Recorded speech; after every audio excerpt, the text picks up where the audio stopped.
Welcome to Radical Feminist Perspectives, brought to you by Women's Declaration International, which is the leading global organisation defending women's sex-based rights against the threats posed by gender identity ideology. There's more information on our website, womensdeclaration.com, where you'll find our declaration on women's sex-based rights, which has been signed by 37,412 people from 160 countries and is supported by 518 organisations. We have volunteer activists, including country contacts from every continent, engaged in defending women's rights. Do join us. You can do so by looking on the website, and there's a join us or get involved button you can press, and also you can donate, which would be really helpful to help us fund these webinars and promotion of the declaration. Today we have four speakers. We have Sheila Jeffries and Lauren Levey, and they are going to, the title of their talk is Butch as a Lesbian Gender Identity. And we also have Aurora, linnea, who's going to talk, the title of her talk is No Shelter for Women. And then we have Amparo, Domingo, who is going to give us an update on what's happening in Spain. For our first talk, we're going to hear from Sheila Jeffries and Lauren Levey. Sheila Jeffries writes in the area of sexual politics, international gender politics, and lesbian and gay politics. She's written 18 books on the history and politics of sexuality. Originally from the UK, Sheila moved to Melbourne in 1991 to take up a position at the University of Melbourne. She retired back to the UK in 2015 and has been actively involved in feminist and lesbian feminist politics, particularly around the issue of sexual violence, since 1973. She's a director of WDI, Women's Declaration International, and is co-author of the Declaration on Women's Sex-Based Rights. Lauren Levey is on the board of WDI USA. She is also coordinator of both its state legislative advocacy team and its lesbian caucus, which wrote the Lesbian Bill of Rights, LBOR. In addition, Lauren is coordinator of the LBOR International Network of Radical Feminist Lesbian Organisations. So I'm really pleased to be about to hear this talk, Butch as a Lesbian Gender Identity. So over to you two. Feminists are involved today. We are involved in a fierce struggle against men who argue that they have a female gender identity. And we need to be as united in our struggle as we can and to have common understandings of what gender identity consists of and why it's dangerous if we are going to be able to challenge it as strongly as we need to. But within lesbian culture today, there exist many women who have adopted and seek to promote the notion of a specific lesbian gender identity, which is butch. Some even self-identify as femme, but that seems much less popular. Butch is associated with the ruling class, after all, so that's more popular than femme, which is associated with the subordinate class. These identities map onto the masculinity and femininity that are required behaviors of men and women under male domination. Dominant behavior is for men, that's masculinity, and subordinate behavior for women, which is femininity. Now, some of these women also describe themselves as feminists and as opposed to the idea of gender identity. And this is a puzzle to me because they call their imagined butchness a lesbian gender identity, a masculine lesbian identity, and many of these lesbians and their websites, organizations, and materials state this quite plainly. They see butch as a gender identity. If we're opposed to the adoption by men of what they call a feminine gender identity, then why would we exempt lesbian adoption of masculinity from our criticism? So that's what Lauren and I are going to talk about today. And first of all, I'd like to go over to Lauren and ask, why do you think it's important to look at this topic? There are at least two reasons why I think it's important to examine butch. For one thing, there's currently a lot of obfuscation around what butch actually means. Some lesbians would like to define butch as simply not feminine. In other words, if you don't perform at all, if you just dress for function, if you just act without the self-consciousness of performing gender, you can qualify under this novel definition as butch, but that's not what it means. It's really not what it means. Butch has always meant masculine, the set of masculine gender stereotypes, whereas absence of the performance of gendered stereotypes lives in a completely different paradigm, a separate universe from masculinity and femininity. I first heard the term butch early in the second wave. It was used to describe both lesbians and gay men who presented as masculine. We thought of those lesbians and gay men at the time, my generation, as still hanging on to 1950s images of what had been considered sexy 15 years earlier. The model for many lesbians who came up just before us, who were young adults in the 1950s and who were still in the bars in the 1960s and 70s, was apparently something like James Dean in the 1950s movie Rebel Without a Cause. Okay, so there's James Dean and Natalie Wood.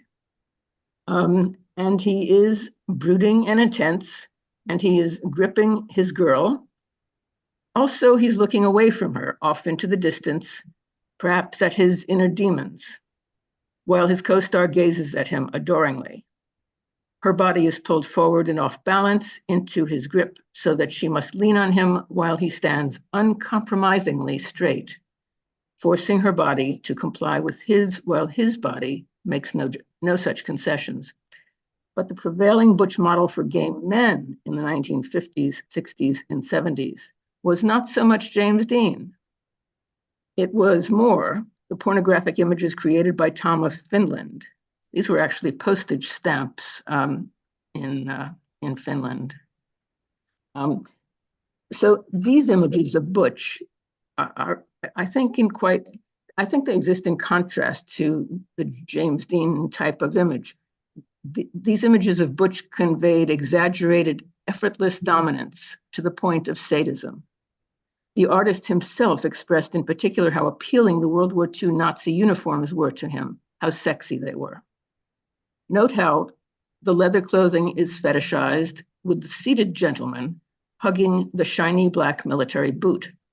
Of course, this level of domination was unattainable for most men, except in fantasy or in costume on Saturday night in Greenwich Village, where the uniform for young men was sideburns, trimmed mustache, and outlaw biker or military clothing, sort of like this.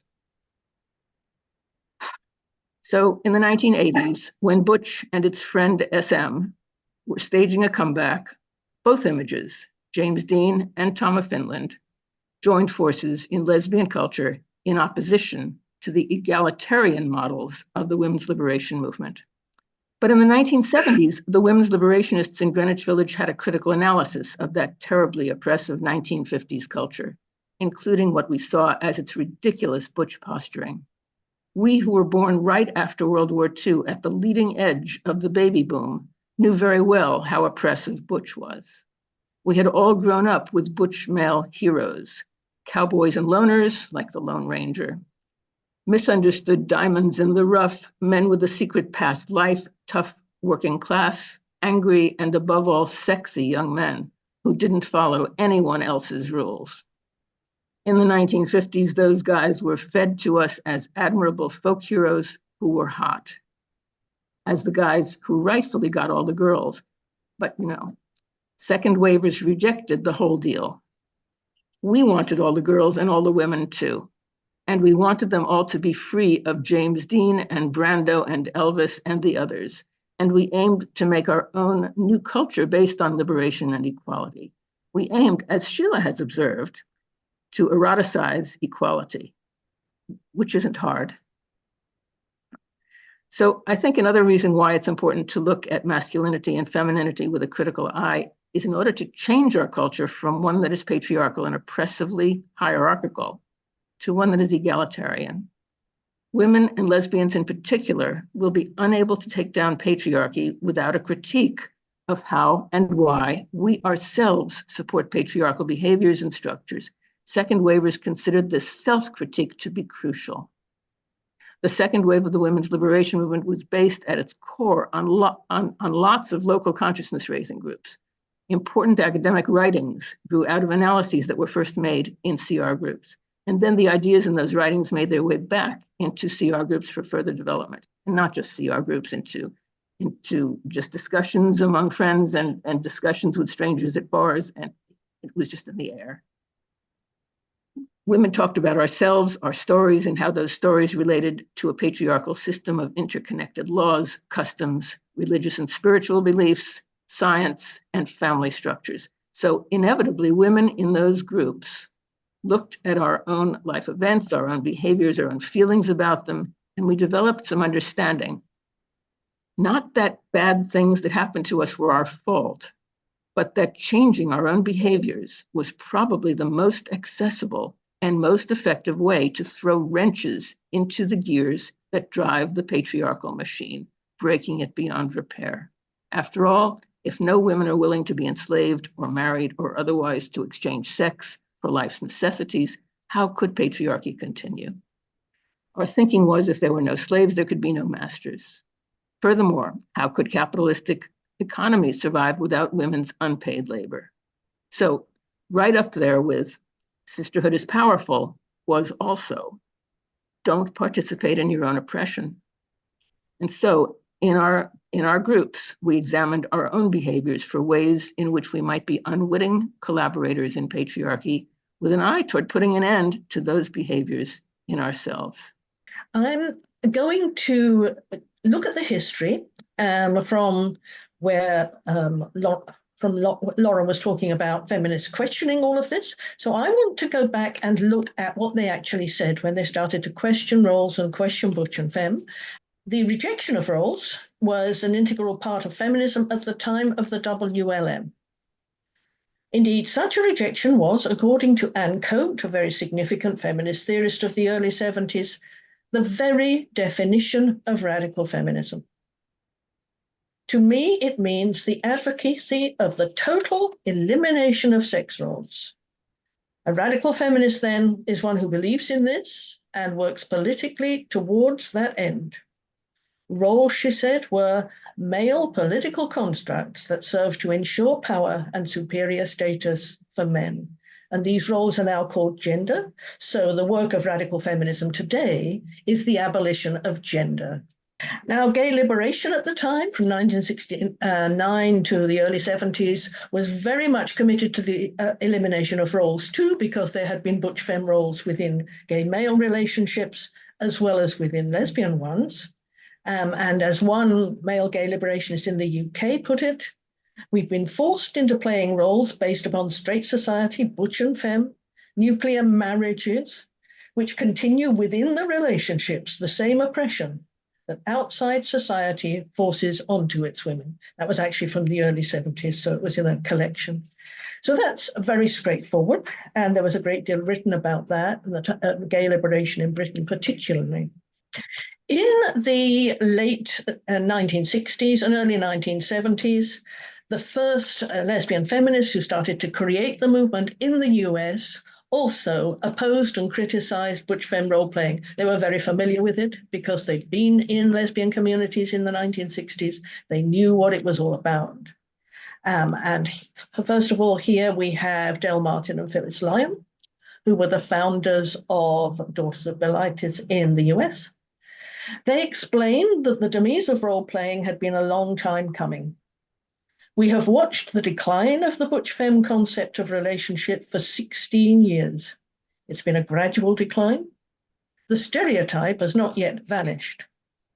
And then on to Sydney Abbott and Barbara Love, two more important lesbian feminists from the early 1970s, and they wrote the splendid book, Sappho Was a Right-On Woman. And they say of the terms husband and wife, for instance, they say, these are the only words in our culture that convey love, trust, permanence, and responsibility in a relationship. The vocabulary of homosexual relationships comes from heterosexuals and is seldom appropriate to homosexual love. Lesbian role plays, they said, because lesbians are raised in a role-playing society. And it disturbs me deeply these days to hear the lesbians calling each other their wives, my wife this, my wife that. I mean, we opposed all of this for such a long time, and we opposed it so sturdily. And now we're back in a situation where lesbians use the term wife as if it's positive of each other. And I think that is a problem because, of course, we have no alternative. So lesbians have chosen to move into heterosexual marriage relationships legally now, which is exactly what we were trying to get rid of in the early 70s. Now, what I'm going to do is show some slides, some pictures that I got off the internet. They're all American, in fact, and they're random, but I think they're quite useful in showing what we lesbians in the 1970s, I wasn't there in the very early 1970s, which is when most of these photos were from, but what women looked like as lesbians, having eliminated as much as they could role-playing from their life. Now, this is a rather splendid photograph of two women doing motor mechanics by Jeb, J.E. Birren, the photographer. There's nothing, obviously, masculine about what they're doing, although what they are doing, and lesbians tried to do all of these things themselves, which have previously been done by men, but there's no masculinity in the picture. Now, this is a nice picture from, I think it actually is 1969, Lavender Menace. Betty Friedan, who set up NOW, the National Organization for Women, was hostile to having lesbians visible within the organization because she thought it would put women off. And so a splendid group of lesbians got together and took over the mics, called themselves Lavender Menace because Betty Friedan in hostility called lesbians Lavender Menace at the time. And this is who they are. No masculinity in that lineup either, but though they are very important and iconic lesbian feminists of the time. And this is lesbian feminists as a march. At a march, they're from Lesbian Switchboard, somewhere in the US, I don't know where. It says it's a 1973 march, and this is what lesbians looked like. I mean, lesbians looked like many things at that time, but there was nothing particularly lesbian, obviously, about this photo. And this is Alex Dobkin here in the front from the early 1970s. Very significant lesbian singer and theorist who has before she died a couple of years ago, was writing against the transgendering of lesbians and the intrusion of transgenderism into the lesbian community. And her songs are, fundamental to lesbian feminist culture. I think it's reasonable to say someday we must play some. Okay, and nothing masculine in this photo either. Now, throughout the 1970s, at least in the UK, there was not much said about butch and femme because it was generally understood, at least by those taking part in the new feminist lesbian scene, as problematic politically. Then what happened in the 1980s was that the movement of lesbian sadomasochism came over to the UK from America, and part of that movement was the romanticizing of butch and femme, because those are about power, butch and femme, and masculinity and femininity, top and bottom. Butch and femme was brought back and eroticized and said to be what real lesbianism was, against the unpleasant to those women interruption of lesbian feminism, which criticized the practice. So let's look at what was being said in the 80s as butch and femme was brought back, and it was brought back particularly in pornography, mild forms of pornography. It was about, women being excited about being masochistic in butch femme relationships. The first one is from Joan Nessel, who set up the Lesbian Archive in New York City. And she says, butch femme relationships as I experienced them were complex, erotic and social statements, not phony heterosexual replicas. So no, it was nothing to do with heterosexuality. They were filled with a deeply lesbian language. So it's a specific lesbian language. Lesbians were not affected by the dominant culture in which they lived. It was a deeply lesbian language of stance, gesture, dress, love, courage, and autonomy. In the 1950s particularly, butch femme couples were the front lines warriors against sexual bigotry. So not only were butch femme couples nothing to do with heterosexuality or the dominant culture, but they were the best of the best. They were the front line. They were out there. They were ones who were doing the politics. They were, characteristic of the new feminism, supposedly.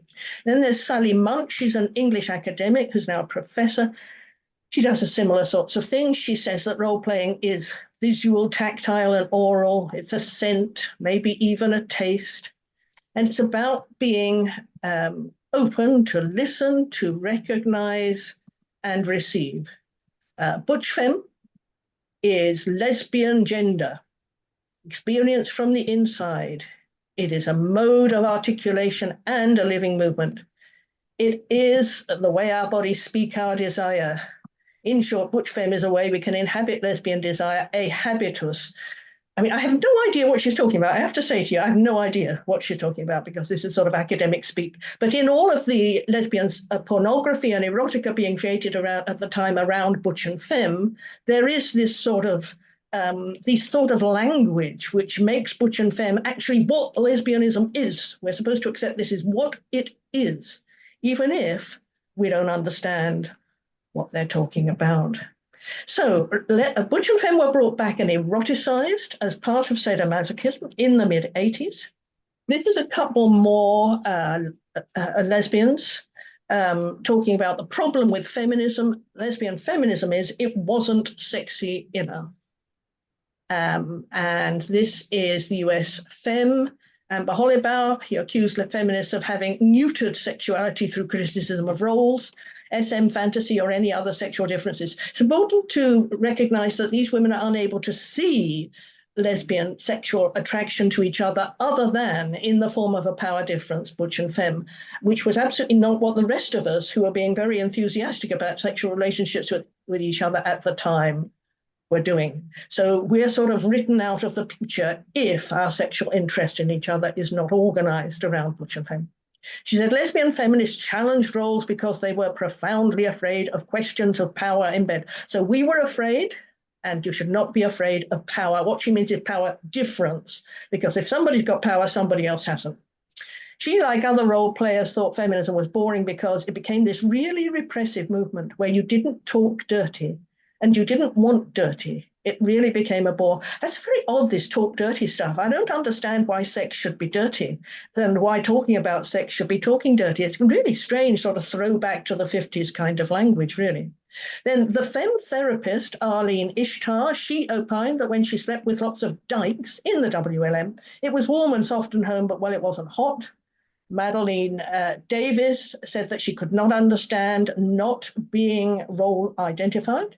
She said she believed lesbians who said they were not, but all seemed so the same to me and sort of boring. They're too busy holding hands and swaying and singing about filling up and spilling over. That relates to the lines of a significant lesbian feminist song at the time, which I don't have in front of me. So this is femmes, it was mostly femmes writing the pornography and writing their masochistic excitements and talking about their masochistic excitements and attacking lesbian feminists for wanting to do something about all of that. These women were really, really, really angry with lesbian feminism. They really opposed us, and they won. In the 1980s, the lesbian feminist attempt to eroticize equality, to get rid of the eroticizing of power difference, was defeated. Amber Hollibau was beside herself. She says, sometimes I don't know how to handle how angry I feel about feminism. I have a personal fury. Madeline Davis said in 1992 that lesbian feminism really makes me angry. Okay, can we go on to now look at what butch and femme is all about? In the 1990s, this got slightly more sophisticated, the definitions of what butch and femme was. This was How to Tell If You're Butch or Femme by Bev, Jo, Linda, Striger, and Ruston. And they say, you can usually tell when you first meet someone whether she's butch or femme. Sometimes you can tell just by hearing a lesbian's voice. It's much easier, for instance, than identifying someone's class background.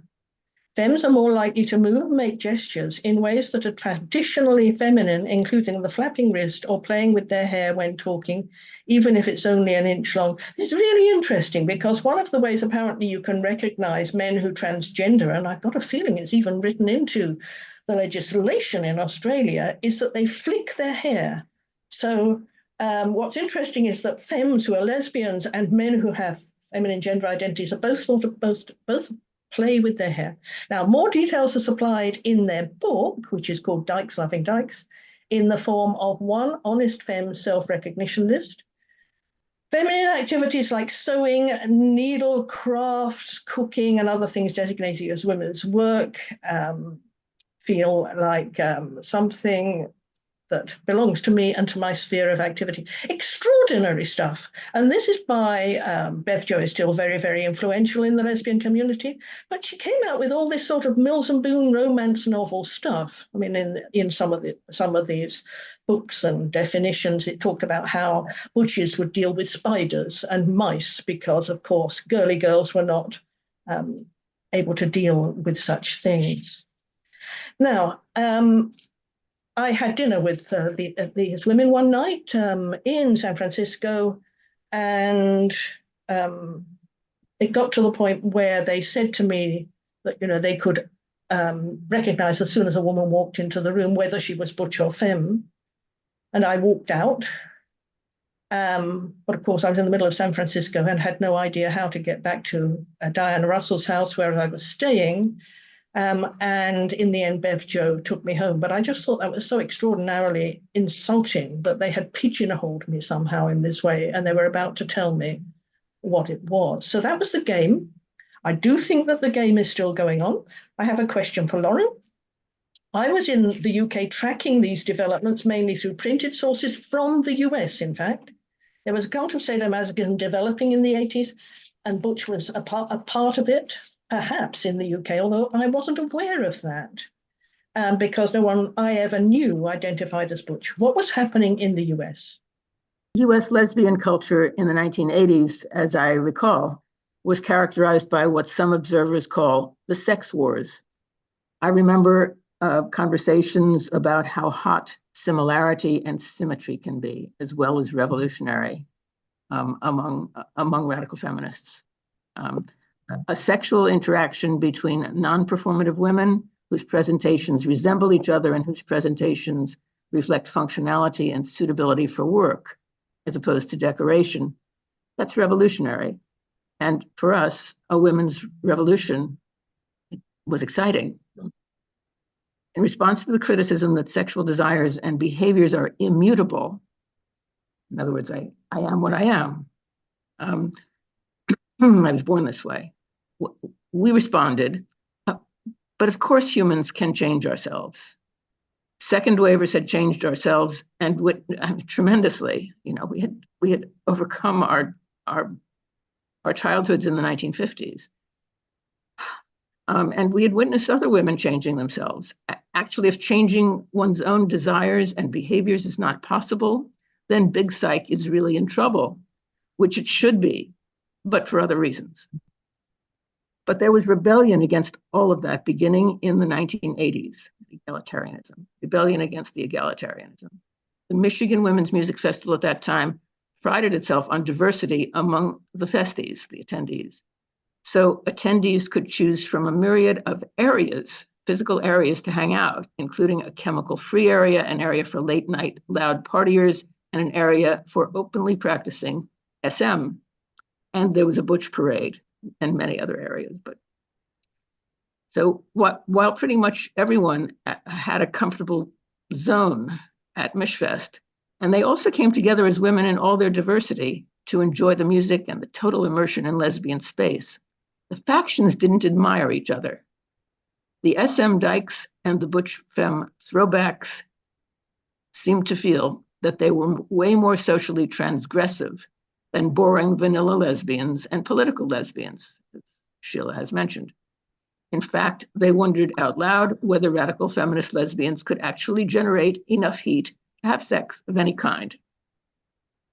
Pat Galifia of San Francisco is an example of a lesbian who absorbed the ever-changing transgressive sexual trends that mainly originated with gay men, and then promoted those trends to lesbians and others through her writing, mostly in The Advocate. We all read The Advocate at that time. Starting in the 1980s, Pat evolved from being a lesbian to embracing not only butch femme, but also sadomasochism, sadomasochistic orgies with men as well as women, pedophilia, and most recently, transgenderism. She now goes by the name Patrick and identifies as a bisexual trans man. So it appears that transgressiveness itself was at the core of the rebellion against radical feminism or any other structural analysis, and that transgressiveness for its own sake, I can't see it as anything other than utterly patriarchal. Now, the romanticizing of butchness was promoted particularly in one aspect of the re-embracing of role-playing in the 1990s, which was drag king shows. In the 1990s, drag kinging began as a form of entertainment in lesbian communities in the US and the UK. Drag kinging formed a halfway house between the return of role-playing and the adoption of masculinity by butch-identifying lesbians in the 1980s, and the development of the transgendering of lesbians, which took off in the 1990s. One drag king said about herself in a book about drag kings in the UK in the early 1990s. For example, butches don't often let themselves dance. There's something very stiff about being butch, and when I dance, I do it in a mock femme way, or I do a kind of fag dance, because to dance as a butch is very difficult. I find this terribly, terribly sad, the fact that lesbians should be limiting themselves. Dancing is glorious. Dancing is something fantastic. To be able to feel that you can't do it because you've got to fit into a role that goes back to the 50s and so on, is very, very distressing. And it was the fact that the drag kings generally imitated working class men because middle class men were not sufficiently masculine to be interesting and exciting in the drag king world. And one drag king, when asked why it was usually working class men, well, men in suits are just too boring to imitate. With their suits and parted hair. There's no theatre there. In other words, they're not really masculine enough. So my question for Lauren at this point is, I presume drag kinging came to the UK from the US. Certainly the women who set up the first drag king show, Della Grace, now Della Grace Volcano, certainly did. She came from California. Is it still happening there? And what do you think about it? During the 1990s, I operated a lesbian-only guest house in Provincetown, Massachusetts, which is a longstanding gay and lesbian seaside resort at the tip of Cape Cod. At that time, I was aware of drag king performances, especially during Women's Week in October, and I attended some, as well as drag queen performances. As far as I'm aware, drag performances in clubs in the US presently are only happening in a queer context that includes men. One reason for this is the complete absence of lesbian-only public spaces, which are effectively banned in liberal states. I'm hesitant to comment further because I haven't personally seen drag since the 1990s, except I will say, based on my past experience, I can only imagine that lesbians engaging in or watching drag performances, either by men or women, are immersing themselves in woman-hating imagery. This is because the men in woman face are showing contempt for women, but it's not parallel. The women posturing as drag kings are not showing contempt for men. The drag kings are also promoting contempt for women as good fun, as well as the suggestion that they will dominate other women for fun. I imagine such a performance also supports the appealing illusion of the masculine woman as invulnerable to being dominated herself. So lesbian enthusiasm for drag doesn't appear to me to be in our interests. I think it's a very good point that drag kinging is about contempt for femaleness, as is drag queening. It's the same thing in both situations. So transgenderism was the next stage for some of the women who were going through these changes. In the 1970s, 1980s, the lesbians who adopted masculinity did not aspire to actually be men and seek to transgender. But by the late 90s, many of those lesbians who had proclaimed themselves to be butch were starting to transgender, and this created a problem for other butches who sought to establish a separate identity for themselves, which had no connection with transgenderism, lest they all be seen as simply on the way to transition. So there's a lot of articles and a lot of writing about what's the difference between butch and transgenderism, and they are proclaimed to be entirely different things that don't have a connection. But of course, the connection between them is masculinity. So it seems fairly clear, and it did to me at the time, that butchness provides a pathway to the transgendering of lesbians, and that's what I was writing about at the time. But generally, lesbians who describe themselves as butch get cross with anyone who suggests there's a connection between butches who are cisgender and butches who are transgender. The butches make it clear that there are plenty of butches who transgender, and there seems to be, that for some butches, no clear distinction. So let's go on to the next slide. So remember that many butches are saying there's no connection, there's absolutely no connection at all. I've heard many within our community blame the ever decreasing number of butches on the fact that so many would-be butches have transitioned. I've spoken to numerous friends who've transitioned, and I'm appalled at how they've been treated.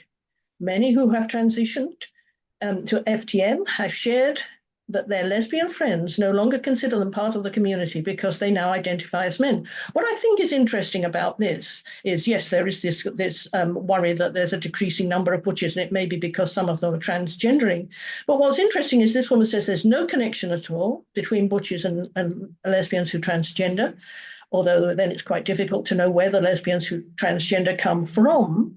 And then she says she's spoken to numerous friends who have transitioned. So clearly, in her network of butches, there is a big connection between butchness and transgenderism, although she says that really there is no connection. So my question for Lauren here is, do you see a connection between butchness and the transgendering of lesbians? Well, yeah, it seems the connection seems apparent.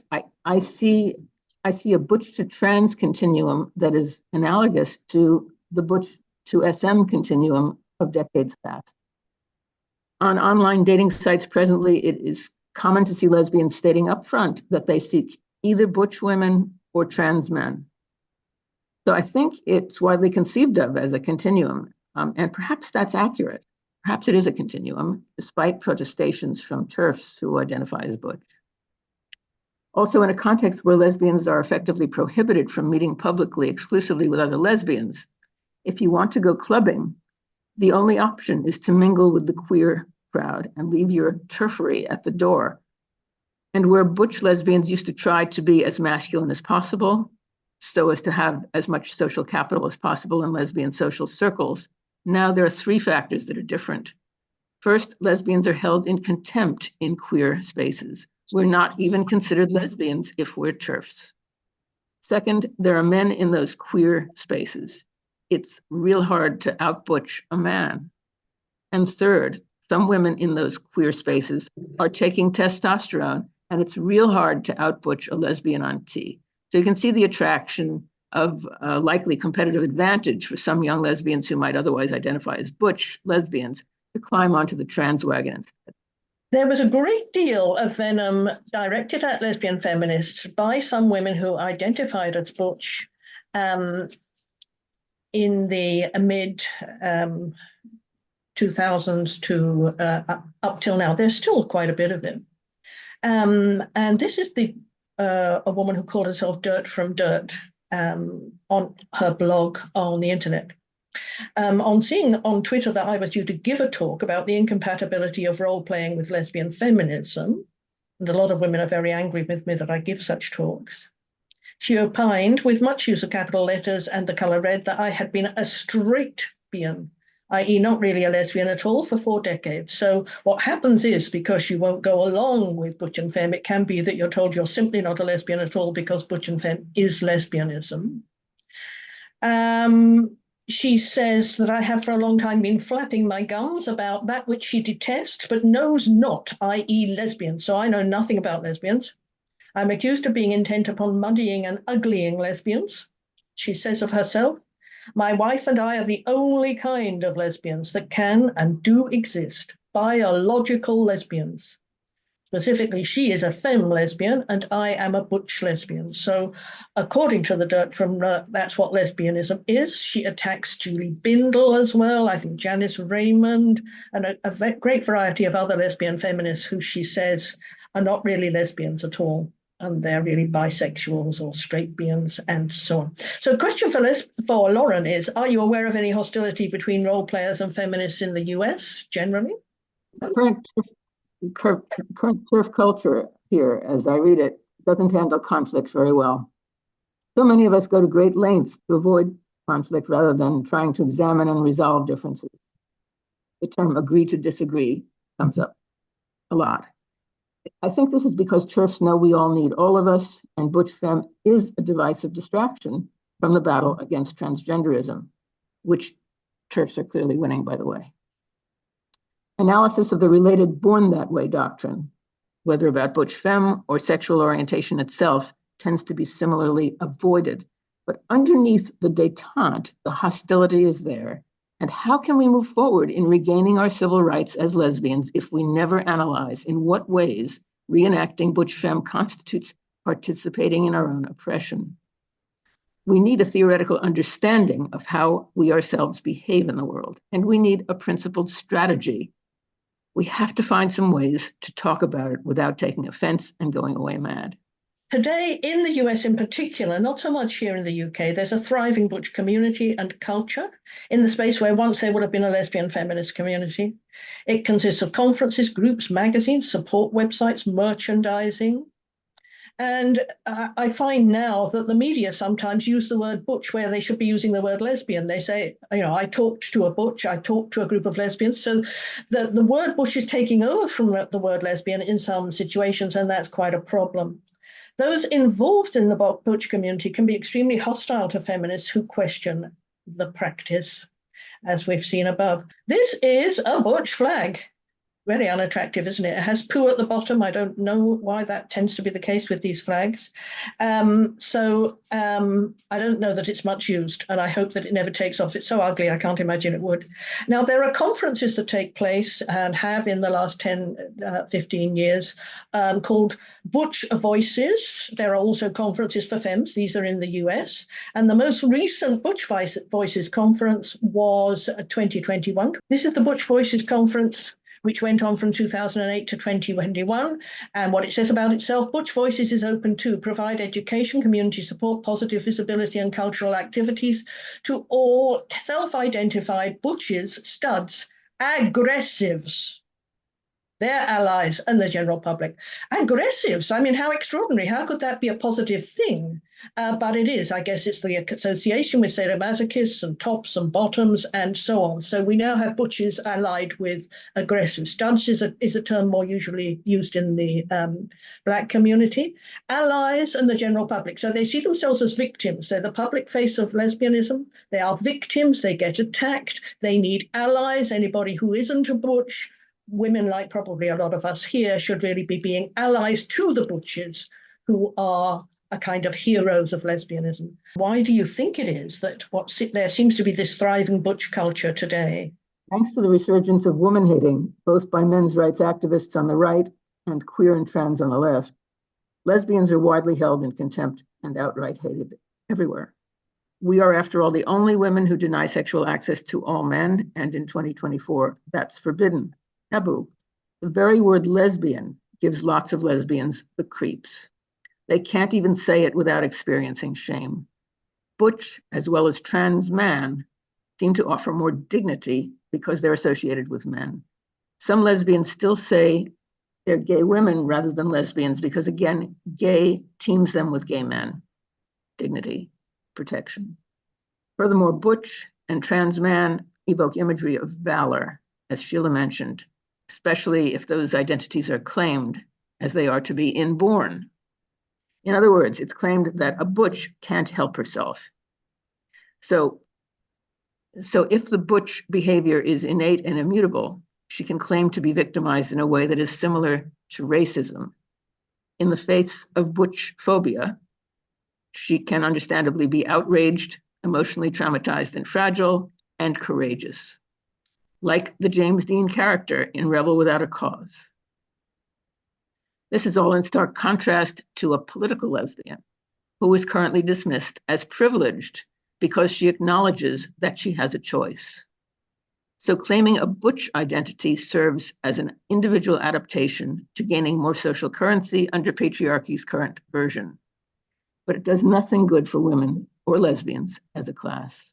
I do think that you are right, that as the culture becomes more and more difficult and oppressive towards lesbians, we see more butch lesbian behavior and romanticizing of the idea of butch, because, as you say, it appears to give some power and dignity in a very difficult situation. So we need to understand the political background of why this is happening.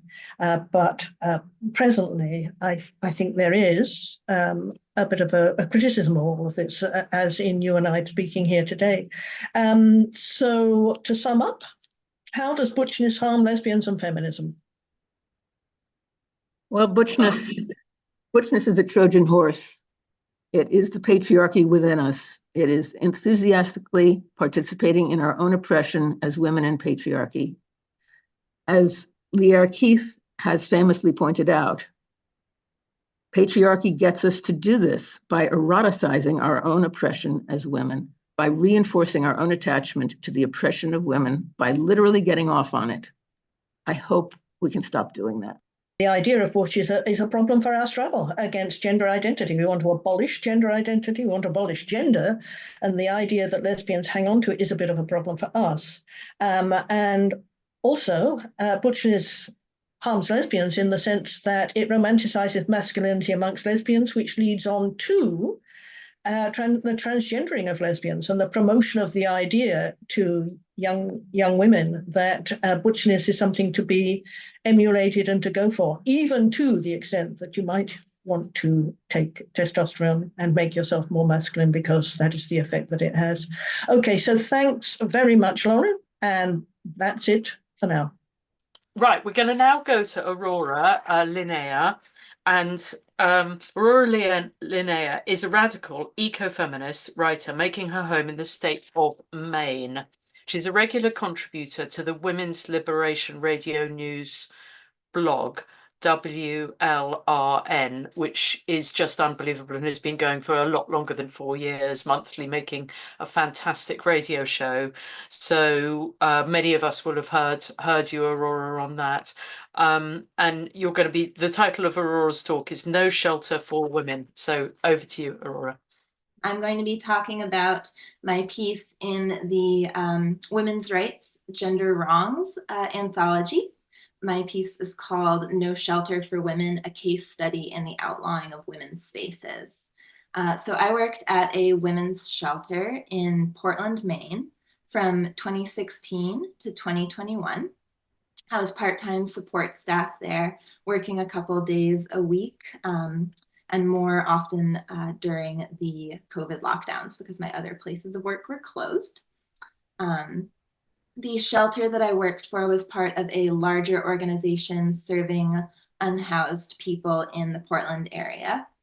And this organization really prided itself on having a policy of inclusivity and did much sort of rainbow LGBTQIA+ flag waving in its public relations. But the stance that they took only meaningfully and practically affected the organization's designated women's shelter because it meant that men claiming to be women were welcomed into the space with open arms. During the period that I worked at the shelter, men were a regular presence there, though their numbers and the sort of bad behavior that we were expected to tolerate from them increased quite dramatically over the years.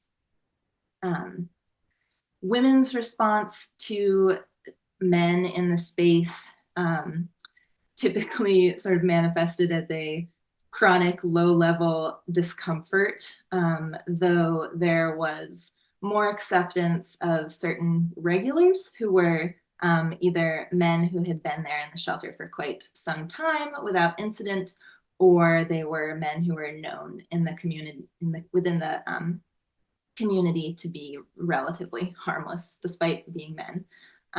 While other men who were welcomed into the space triggered greater suspicion and discomfort because of either their behavior or their appearance. Some sort of general issues that came up repeatedly during the time that I was there were complaints of sexual harassment from men in the space. Women reported intimidation. There were a lot of complaints about men staring at them. There was very understandable discomfort about men in the bathroom areas. These are all shared bathroom and bed areas. So expressions of discomfort were common. Some more sort of specific examples of particular incidents that came up that were notable. Women reported being propositioned for sexual favors in the bathroom. Several women reported a man masturbating nightly to pornography in the bed area. On one occasion, a man threw food while sort of running through the dining area, screaming misogynist obscenities at female staff and residents. On one occasion, a woman told me that a man told her and a group of women she was with not to mess with him because he was a man.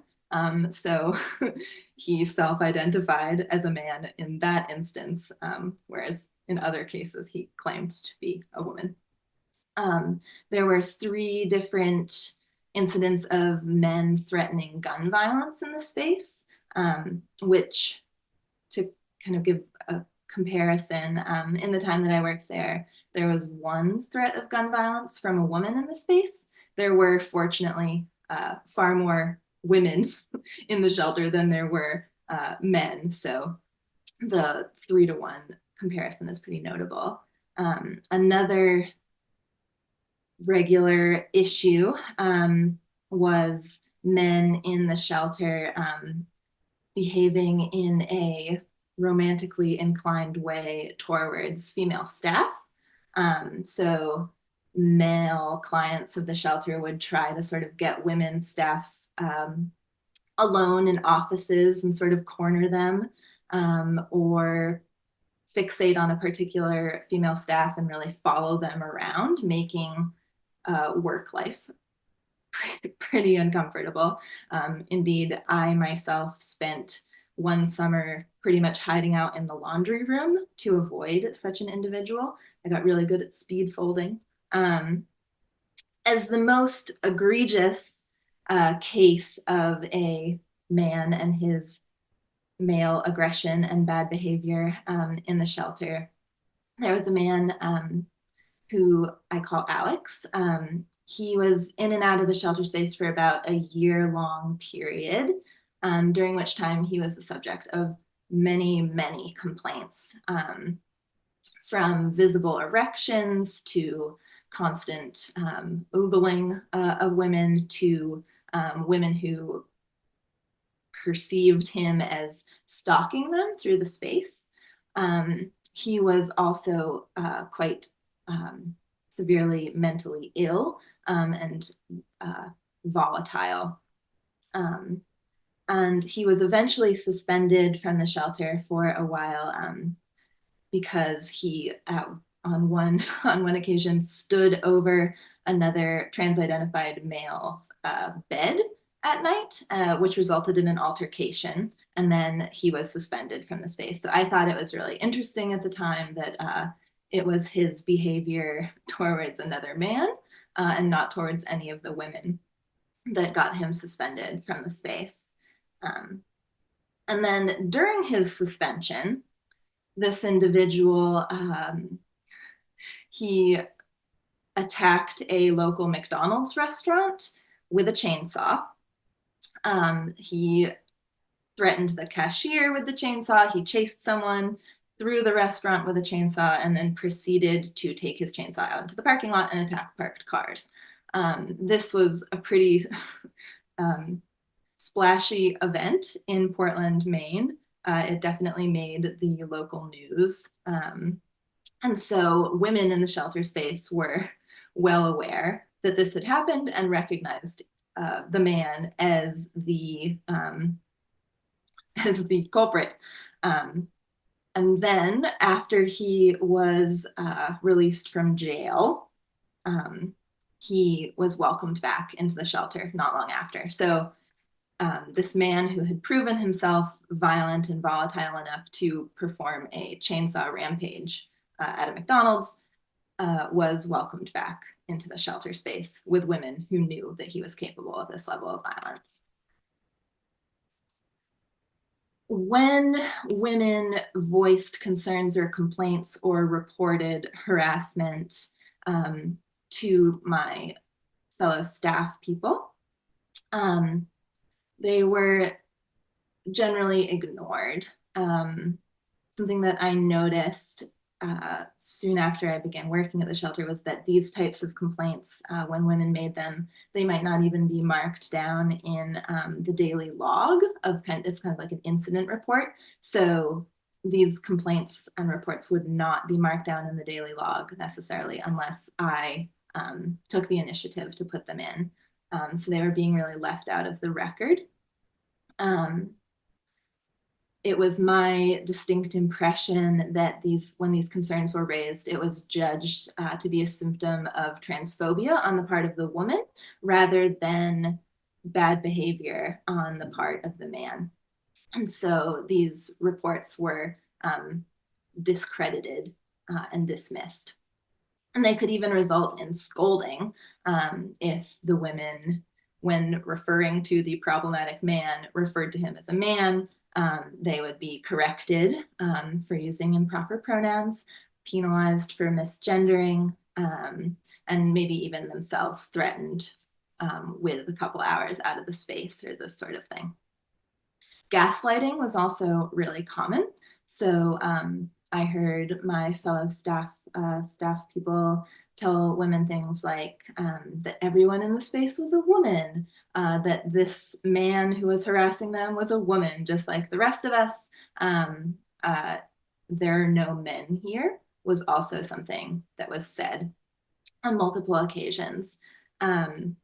This always seemed especially cruel to me when the women who were being told these things were women who had severe mental illnesses and were already sometimes living in very unclear states of reality. And so to discredit these women's reality in that way just seemed hopelessly sadistic, really. On the whole, it was extremely apparent that men's transgender identity claims were functioning as shields, as we see happen in the sort of the broader sphere. All kinds of allegations of bad behavior were deflected by these identity claims. I also saw staff go out of their way to treat men in the space really warmly or to cater to their needs or requests with a special enthusiasm, particularly if there were a lot of reports against these men. It seemed to me that they were acting under the assumption that as men claiming to be women in the space and therefore a minority and maybe picked on by women who were accusing them of harassment, these individuals were exceptionally vulnerable and therefore most in need of our support. My response to all of this was I continued to work at the shelter despite my strong opposition to its policies. And I want to say that I did not approach management directly with my concerns, and that's for two reasons. So I was very discouraged by the general ardor for inclusivity and real enthusiasm for these policies, as well as prior responses to women's complaints from people in management positions. It didn't seem that given my sort of low ranking in the hierarchy of the workforce, it didn't seem that my raising this issue would do much for anyone. I was also concerned that bringing my issues with this up to management would be more likely to result in my losing my job than in anything else. And I really valued the work that I was able to do with women in the shelter. And so I was not eager to lose my position. So instead, I sort of tried to operate as an undercover feminist. I did my best to document allegations in the daily logs as they were made, and also to be as available as I could be to women who, when they were experiencing problems with men in the space. So if I heard a woman make one of these complaints, I would later approach her and say she could talk to me in an office by herself if she wanted to. And that I just made myself really available so that they would at least have someone on staff who wouldn't speak to them with condescension and correction of pronouns and this really abrasive gaslighting that was going on. And then, so that went on for a while, with there being increasingly more men and the male behavior becoming more and more intensely troubling. And then in 2021, I was contacted by Maine State Senator Lisa Keim, and she was sponsoring a bill that was entitled An Act to Protect Women's Single-Sex Shelters. And she had found me because I'd written a piece about my experiences at the shelter anonymously a year before. And the editor of the site where that piece was published put her in touch with me. And she hoped that I would testify in support of this bill. The bill, An Act to Protect Women's Single-Sex Shelters, was meant to remedy a situation that was created by a 2019 amendment that was made to the Maine Human Rights Act, which smuggled gender identity in under the definition of sexual orientation as a protected trait, a change that made it so that women's shelters, which are classified as public accommodations, would be required to house men or else open themselves to charges of discrimination, and therefore lawsuits and potential losses of funding. What the bill did was it proposed to exempt privately owned and privately operated women's shelters from public accommodation laws to make it possible for these shelters to provide single-sex space if they wished to. This is particularly important in Maine. Much of the state is very, very rural. And shelters are indeed far and few between. The ones that exist, particularly in northern and western Maine, which is like the forest, might be just small houses with maybe 1 or 2 bedrooms where it's meant to be maybe 2 women sharing a bedroom. So for women who are escaping domestic violence or sexual trafficking, or just women who are experiencing homelessness, who are looking for a place to stay, for them to be stuck in a small bedroom with a man is clearly not ideal. The bill was really fiercely lobbied against by all the usual Maine LGBTQ plus groups, as well as our major women's organizations, sadly, as well as the organization that operated the shelter where I worked. The opposition misrepresented the bill to give the impression that what it would do would prohibit women's shelters across the state from housing men, when in fact, all it did was allow a small proportion of shelters to choose to be single sex at their discretion. So most of the sort of like primary shelters in Maine are not privately owned and privately operated, and their administration is also very captured by transgenderist ideology, and so therefore would not choose to be single sex. So this legislation really would have only affected a very small number of shelters in the state. So I testified in support of this bill. I also co-authored with the male feminist author, Robert Jensen. I co-authored a piece, an op-ed that we got into one of the major papers here in Maine about the bill, just to raise awareness of it and to push back against the misrepresentation. When I did testify, it was clear that the committee at the hearing was really not interested in hearing what I had to say.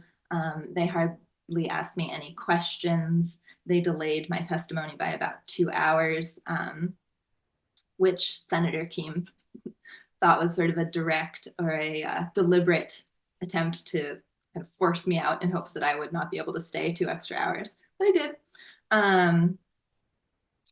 And it was just clear that they did not want to hear they had already made their decisions. The bill, an act to protect women's single-sex shelters, it was defeated in the House and in the Senate, so it's a dead bill at this point. I know of no current efforts to revivify it, though hopefully that will happen because it's really important. As personal aftermath, immediately following my testimony, I was emailed by the director of a rape crisis services organization that I volunteered for 6 or 7 years, and I was told without explanation that my volunteer position was being terminated. The day before my next scheduled shift at the shelter, I was emailed by the director and told that because of public statements I had made, I was being placed on administrative leave, and I was instructed not to contact anyone, any coworkers or clients or tenants of the shelter, and that I was prohibited from the site. After reflecting on it, I decided to resign from the shelter rather than wait out and see what the what administrative leave would mean. I just could no longer really bear to profit from an ongoing involvement with an organization so clearly more committed to patriarchal ideology than women's safety or well-being. I was also, I will confess, to being rather less than excited about the prospects of hostility from other staff if I were ever allowed to return. As a little bit of an epilogue, I've stayed in touch with one of the women who was a longtime resident of the shelter that I befriended during my time working there. And she told me that in the months after my resignation, management had started plastering the walls of the public spaces in the shelter. So that would be like in the dining area, behind the front desk, in the bathrooms and things, with gender unicorn posters and information about pronouns and all the sort of standard issue transgenderist propaganda. It seems really unlikely that this was entirely disconnected from my testimony and the snafu of that. So we can infer that the lesson that was learned by shelter administration from reports and testimony about harms done to women by including men in the shelter space was that the women would have to be re-educated so that the shelter could fulfill its modern and revised mission of serving as a truly hospitable sanctuary for men. So our next speaker is Amparo Domingo. She is the Women's Declaration International Country Contact for Spain. She's also a sometime Feminist Question Time host and is going to host the webinar next week, which is fantastic. And her talk is an update on Spain. So thank you so much, Amparo, and over to you. We have some weird things happening here as well as they are happening all over the world. So I distributed the information because it's crazy. Every week every week we got different news, sometimes better, sometimes worse, more often worse than not. So I did sort of distribution in sections for you to have a better, a more clear understanding of what's going on. So these are the official news in the past weeks. You're going to see that we're not getting any idle moment here in Spain. Last time I was here, that was July. I think I was telling you that we just had general elections. So it has taken a while to form government because of the Spanish politics. I'm not going to tell you about that. So the ministers for every department were just appointed around December. And at the end of the year, the director generals or secretaries of state were appointed after the ministers were named. Last legislature, we had the woke party in charge of the equality department. But in this legislature, because of the horrible things that the woke did, the Socialist Party, they have retained the control of the equality ministry. So everyone working there, I mean, not the civil servants, but the as I say, the ministry, the Secretary of State, or maybe Director Generals, they are from the Socialist Party. So they did appoint this woman, the woman that you see at the middle of the slide. Her name is Isabel Garcia. She is a lesbian, and because she is a lesbian and she defines herself as a female, a homosexual female, she knows what sex she is, and she knows that there are two sexes. She had been critical of one of the very few socialists that had been critical of the trans law when it was being processed at our parliament. So when she was appointed director for the Women's Institute, trans activists went absolutely mad, absolutely nuts, and they had been harassing her ever since. So she is a lesbian woman. She's a part of the LGBTIQ++ group. She should be part of the L, of course, but because she as I said, she knows what sex she is and her partner. They are claiming that she's a horrible transphobe. There was a Twitter storm and a Twitter pile on her so hard that in less than 48 hours, that was late December, she apologized for everything she had said before on trans law, which was a bitter disappointment for feminists, because we thought that really we would have a different tone in this legislature. So she did apologize, but even though she apologized, they are still claiming that she's the most horrible person on earth, and that she should resign. And they are asking for the head every day. And here we have at the right of the slide, this is the head, the visible head at least, of the woke party. They are absolutely irrelevant. No one wants them anywhere. The right parties do not like them. The left-wing parties do not like them.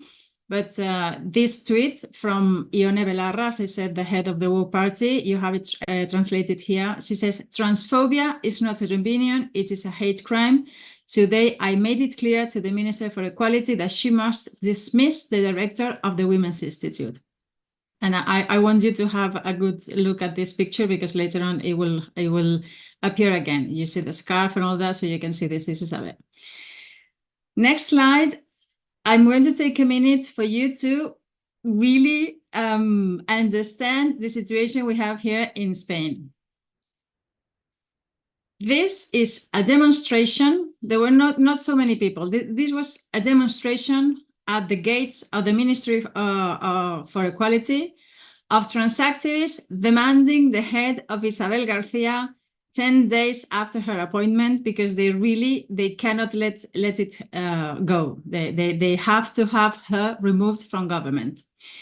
And this, please follow me with this. This is a very prominent trans activist here in Spain. His name is Marc Ambroye. Marc is a female name. He's a man who claims to be a woman, and he says that it is a hate crime to call him a man because he feels like he's a woman. In his, he was interviewed. You can see here all the microphones of the media that was there to listen from him. What was the reason of the demonstration and all that. And he was saying that, well, he was there to hand over, as you have here. They handed to the ministry, they actually handed 5,000 signatures supporting the demand to the dismissal of Isabel, whom you just saw. So this snapshot at 29 seconds of this short video, Marc Ambroyer refers to Isabel Garcia as that gentleman. I don't know whether I'm making myself clear.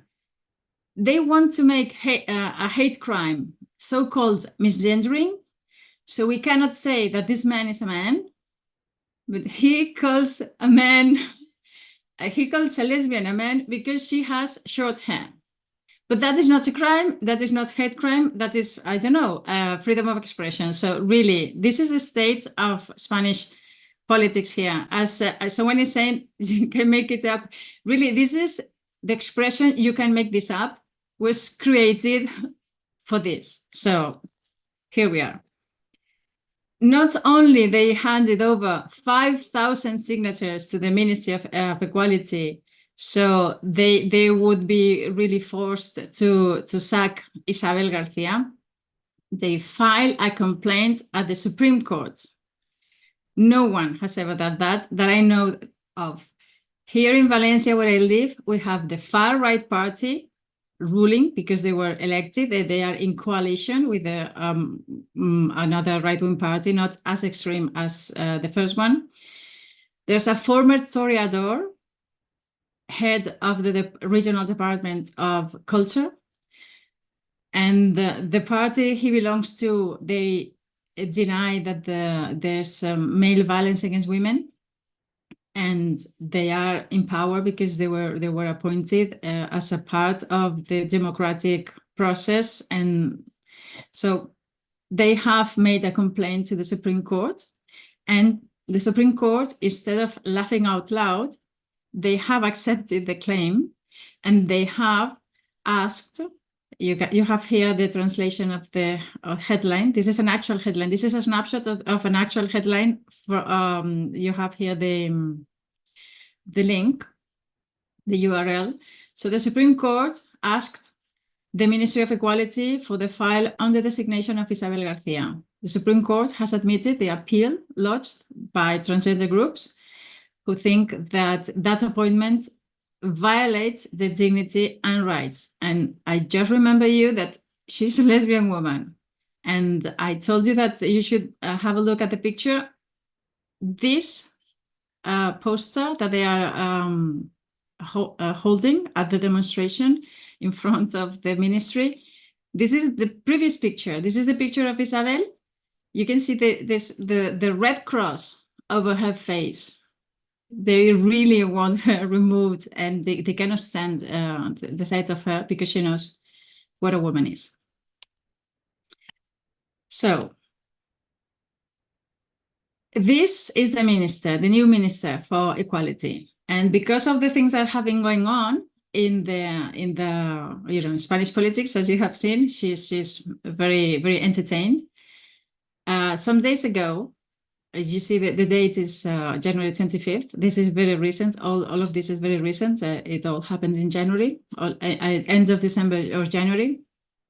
Some days ago, she just announced that they will work to achieve the complete eradication of so-called conversion therapies, which are not an issue in Spain, because many, many years ago, when we had the Francoist dictatorship, the laws were very homophobic. The society was very homophobic because the Catholic Church was very hard on homosexual people.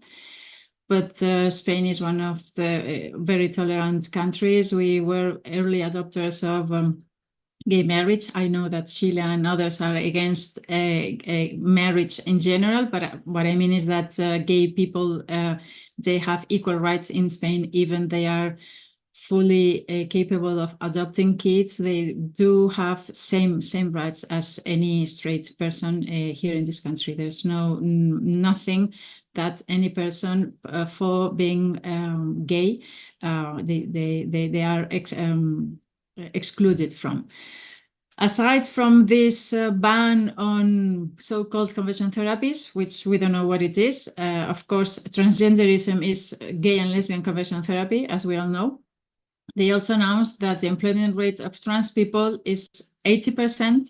We don't know where those figures came from. And they say that they will create a specific plan for the integration of trans people into the labor market. And I just remember again, this is the Ministry for Equality, and we have a terrible situation here in Spain with sexual violence and murder of women by their husbands or former partners. It's really very, very tough, but here she is really paying attention to what's important in their agenda. This is some news that the last time I was here, I didn't, I hadn't seen at that time. I think I saw that later, or I don't know, I missed it somehow. So this happened in May, and this happened in Andalusia, a very large region at the south of Spain, where a German citizen, here you have the picture, this is how he presents. He is a German citizen living in Spain because we are part of the European Union, so he can live here legally, perfectly.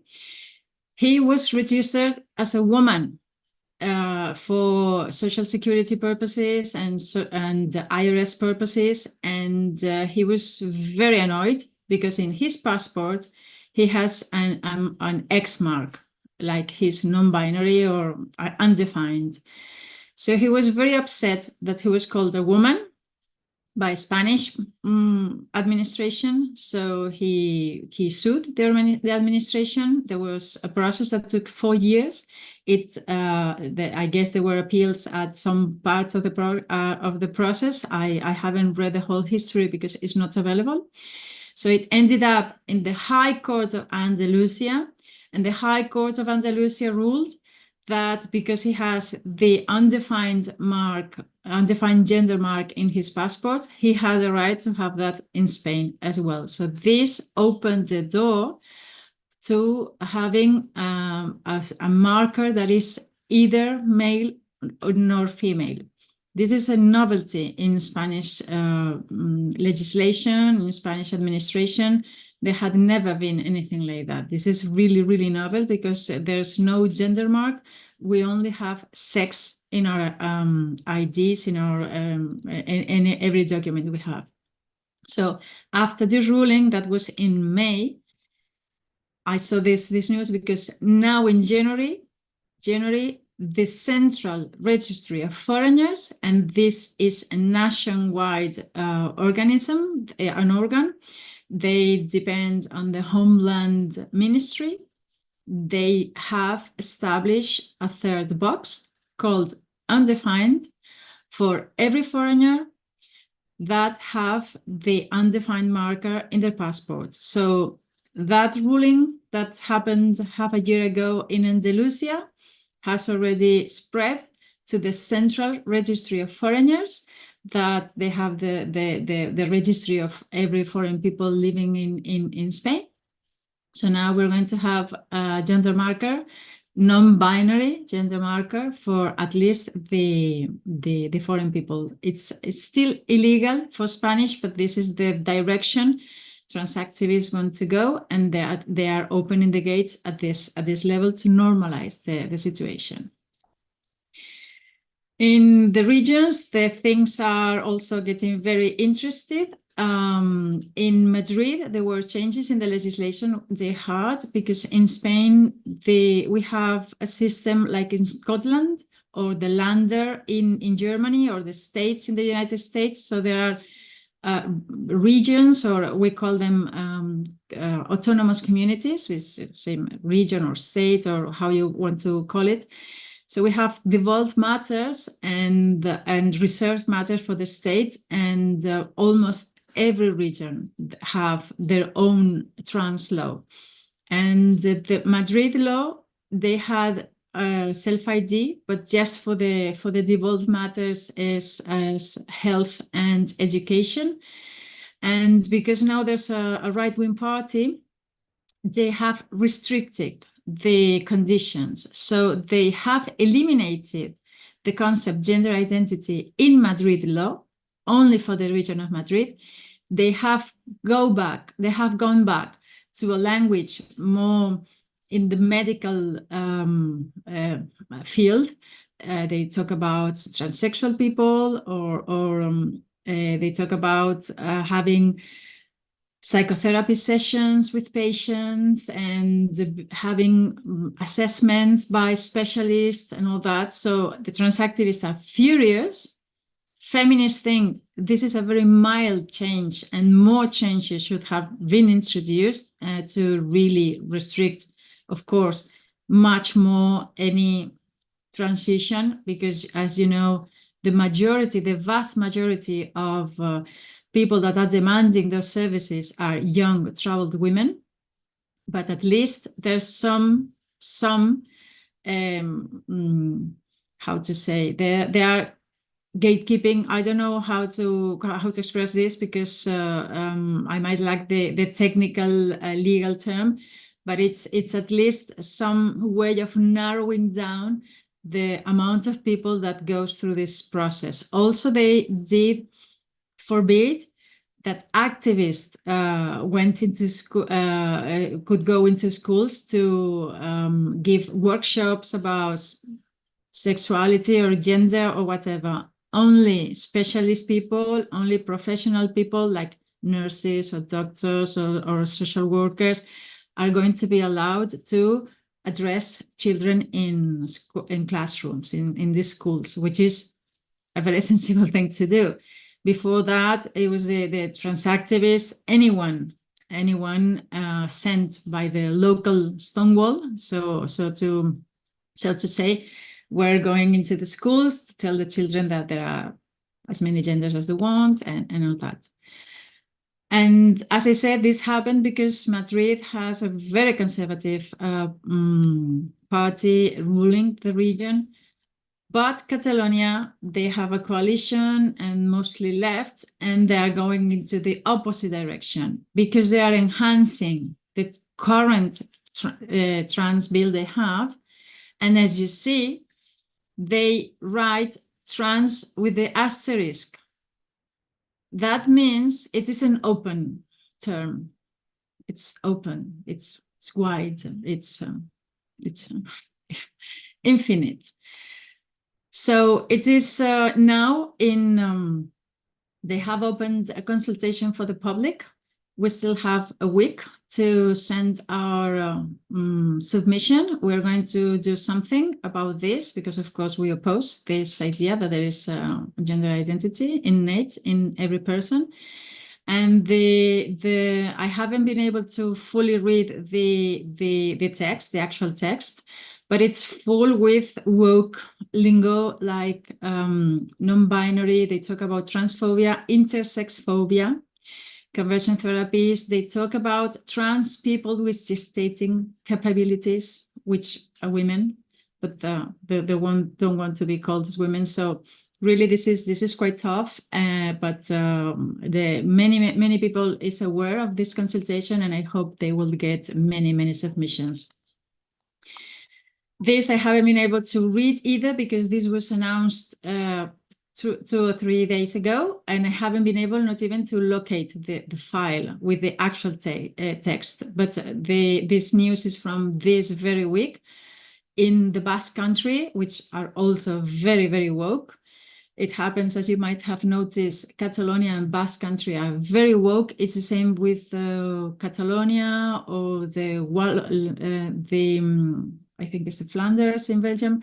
There's something that all independentist or nationalist regions, that they have their own culture, their own language, which I support, the culture and the language, of course, but they have somehow linked the idea of the self-determination for the peoples, or people, but meaning that the Basque people, the Catalan people, but they have linked that idea of self-determination for the people with the self-determination of the body. So that's why Scotland is also very, very, very woke. So this bill doesn't look good for what I've seen, because they have changed the former transsexual term they had to trans, and they do recognize gender identity. Aside from this, which is official, everything that I said is happening at official level. So it's something that is going to affect women and in their usual lives, in their daily lives, because they are going to pass new laws in different regions. We have been very entertained because we have had this gentleman, as Isabel Garcia was told before. You're looking at a legal woman in Spain. This man is called Francisco Javier, which is Francis in English, and he hasn't changed his name. Had he changed his name, he would be the equivalent to Francis, so with an E instead of an I in the English name. But here he is Francisco Javier. He presents as you're watching him, and he claims to be discriminated as a woman because he's not allowed the army. He's a soldier. Sorry, I haven't said that. He's a soldier. The army has not allowed him to go into the women's locker rooms. So he's complaining. He's giving some press releases or press conferences. And he's like threatening he might sue the army because he's being discriminated against because he's not being allowed into the women's locker room. I have read the declarations of one of his colleagues. He says that he has, in Spanish, the expression is, tiene una fuerza brutal. The translation would be that he's incredibly strong, but I don't know. But when someone says that he has a fuerza brutal, it's a sort of Superman. I mean, this guy, he's 2 meters high, he's 42 years old, has a 10-year-old daughter. He's, of course, he claims to be a lesbian because he likes women and he always had female partners. And in this piece, I haven't translated because it's not that important, but I read, and it was this news made it. Andrew Doyle in GB News mentioned this case, and I saw also a video, Sal Grover in Australia, I think it was a podcast, they also mentioned this case. So he made it, he has international fame at this moment. But the thing is, here at the bottom of the information, sorry, I forgot to translate this, I see now.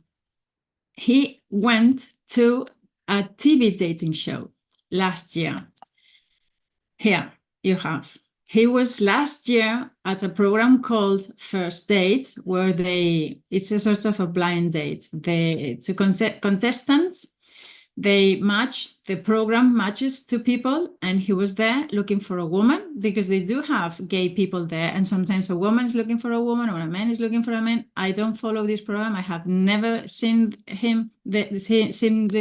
watch this program, but the most outrageous clips usually have a life in social media. So he was there. He was looking for a woman. And it's very interesting because I found this news from last year where he told, it seems that he said that on television, that this is filmed because it's quoted.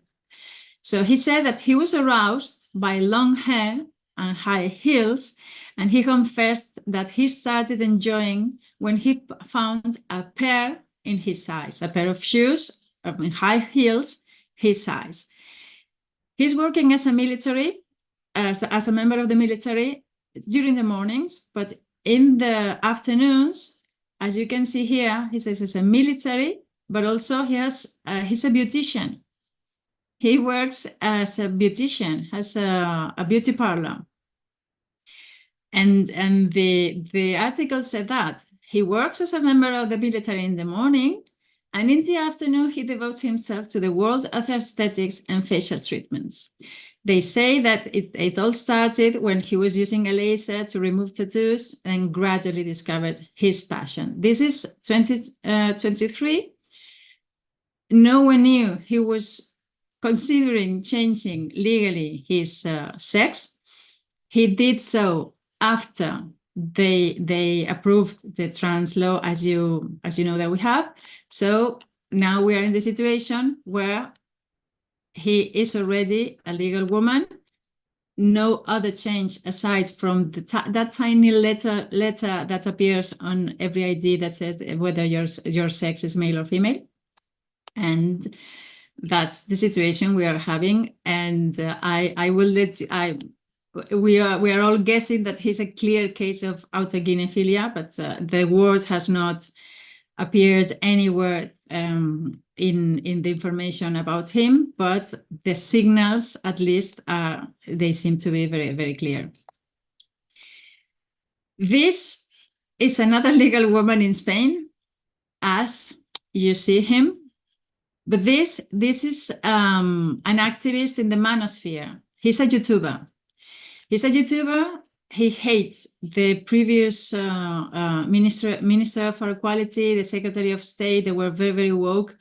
And this claims to be doing this as a sort of complaint because, you know, he thinks he's bold and all that. His new name is Vida, which means life. But that's the legal name he chose when he applied to being a legal woman. He's like this. He hasn't changed anything. But he went into a female sauna to create a video he uploaded to YouTube. He claims, he said that he left the sauna when he was told that there were an old woman, an 88 years old woman, and two little girls, a teenage girl, 15-year-old, and a 10-year-old. He said he left because he claims to be doing this as a sort of, as I said, complaint. The thing is that because there was turmoil and the police were called, when police arrived and he showed that his identity card shows that he's a woman, police asked him whether he wanted to file a discrimination complaint.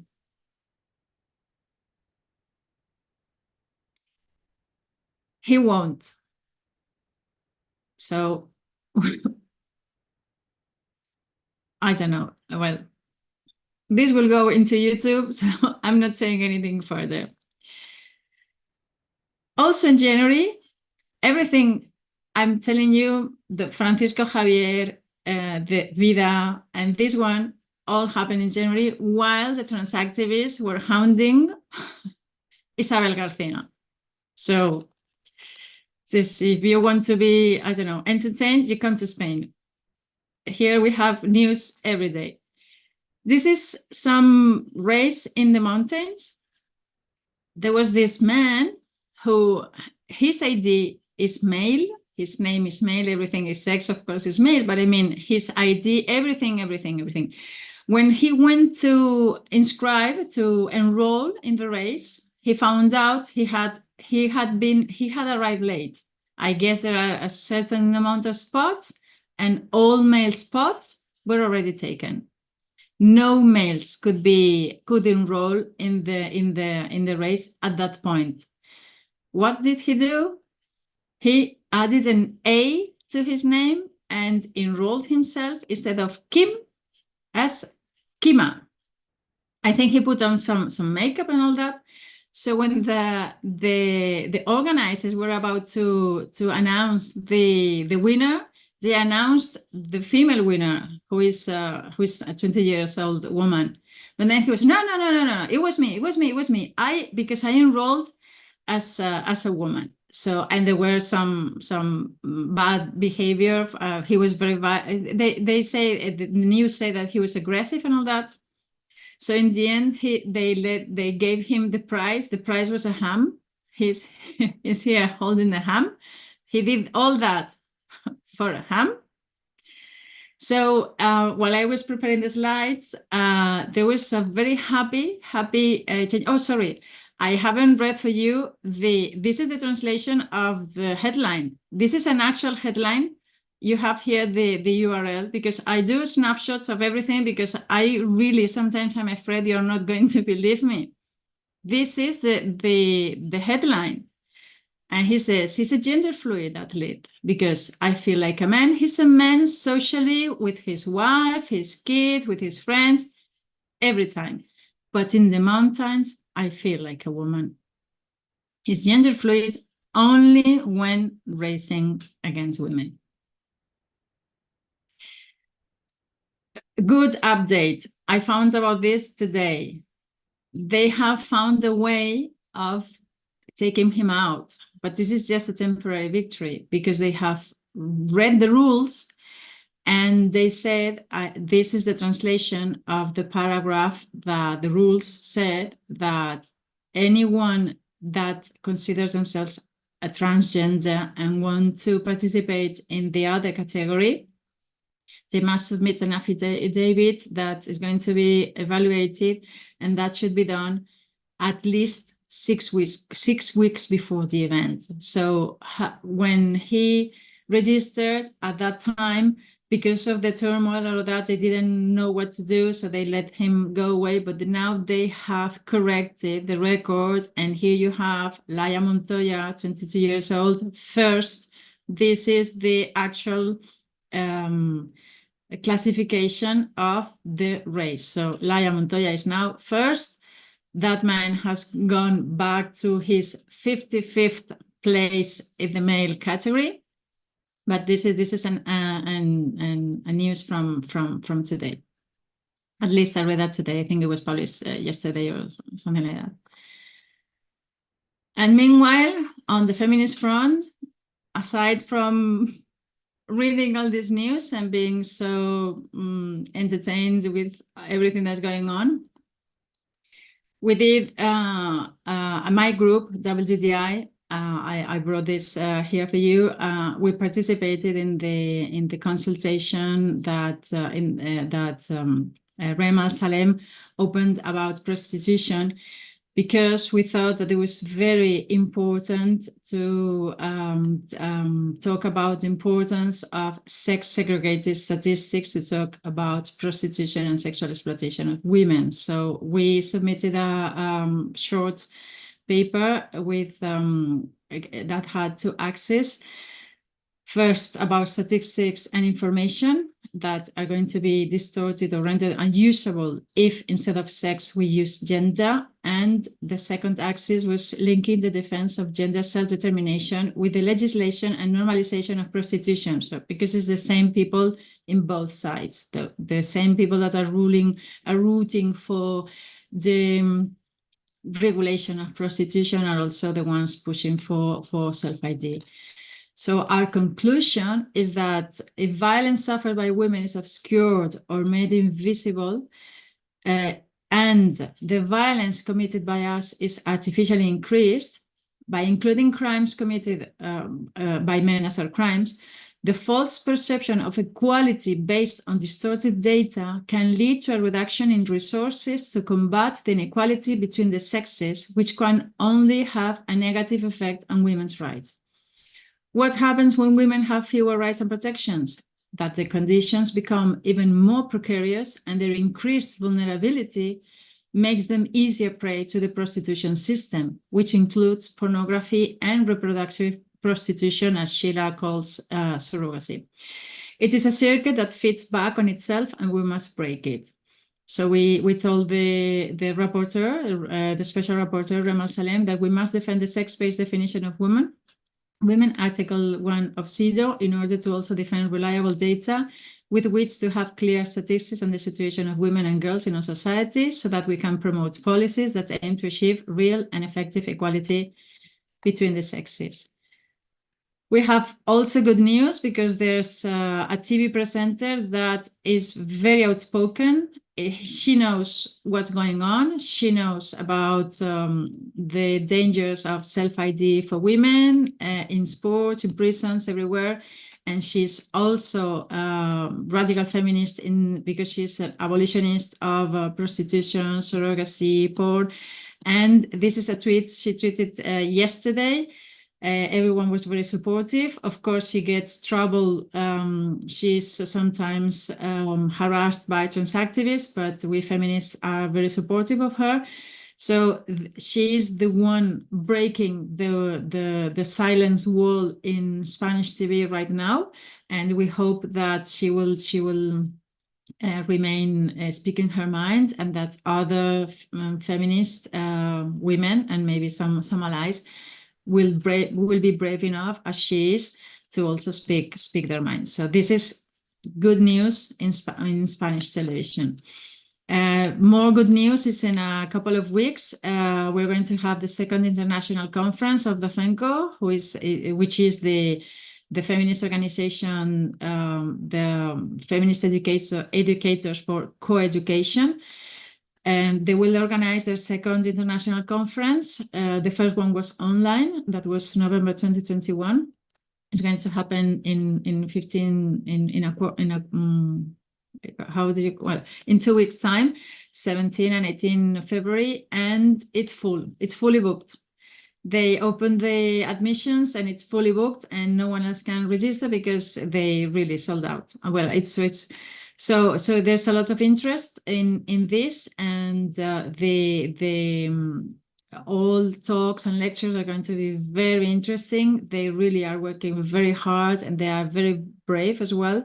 And they are doing a very, very good work on talking about the dangers of transgenderism and queer policies in the schools. Also, I'm finished. This is my last slide. There's a new feminist party, and they have announced that they will run for the European elections that are going to happen this year, because we are politically homeless in Spain. The feminists, we don't have anyone else to vote. Let's hope that they make it and they get we get some representation in Europe, so we can fight for feminist policies. And that's all we have so far from the feminist front. I guess I will come back in some months' time to let you know how it goes. Okay, that's it.